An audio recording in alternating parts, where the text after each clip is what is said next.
Whether you're an academic, a student, or just someone curious about how research shapes our understanding of the world, this is your go-to spot for going, well, in depth. And remember, I'm here to present the paper objectively.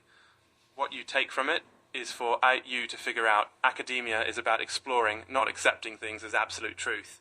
Today, let's dig into a powerful and, yes, provocative paper by Eric Wahlberg titled War on Gaza, War on Nature. Published for House of Diplomacy in Tehran, this work delves into the intersection between armed conflict, social justice, and maybe even more. What does this mean for the whole planet as we navigate climate justice in an era of rising global temperatures? Big questions, right? And honestly, the significance goes beyond one small region.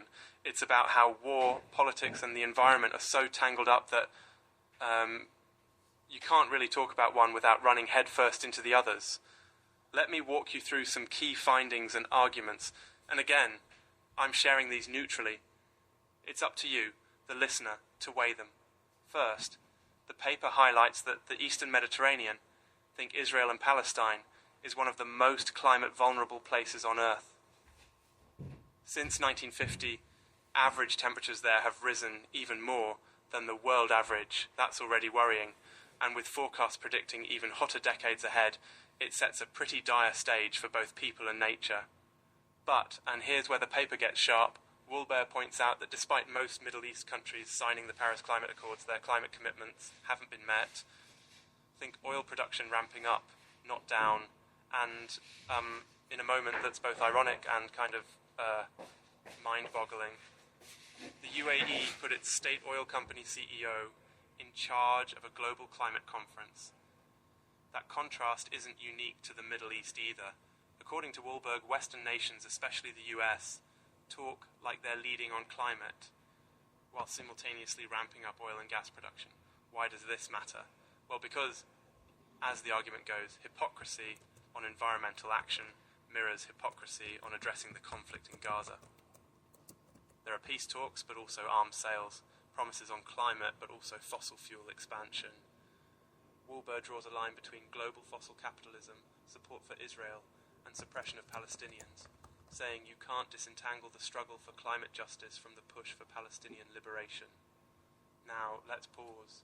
This is where, wow, it gets dense. There's an idea here that green colonialism is being used, meaning, in this framing, claims of environmental protection are seen as a cover for confiscating Palestinian land.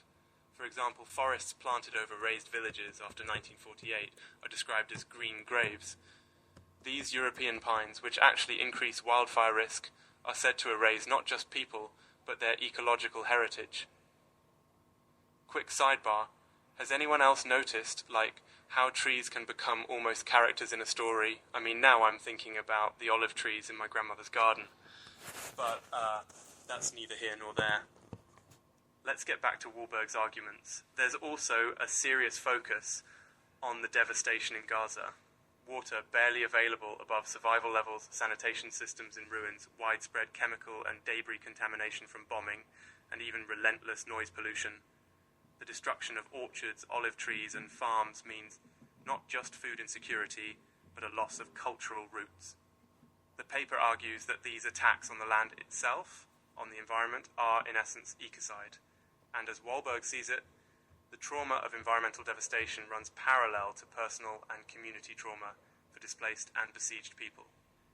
There's a big emphasis on the interconnectedness of all these problems. The ongoing war, fossil fuel politics, Western arms shipments, environmental hypocrisy, they all interlock. And in perhaps the largest claim, Wahlberg suggests that what's happening in Gaza is a kind of dress rehearsal for how powerful nations might respond to future climate refugees worldwide. Of course, all these positions are Wahlberg's and those he quotes, not my own. I'm just here to sketch out what's on the page. So, what does this mean for you as a listener? Maybe it's a reminder that environmental justice and human rights are tightly intertwined. If you care about climate change, or human well-being, or just fairness, perhaps the paper encourages a wider lens to notice connections you might not otherwise see. And look, research, especially political or controversial research, is never the final word.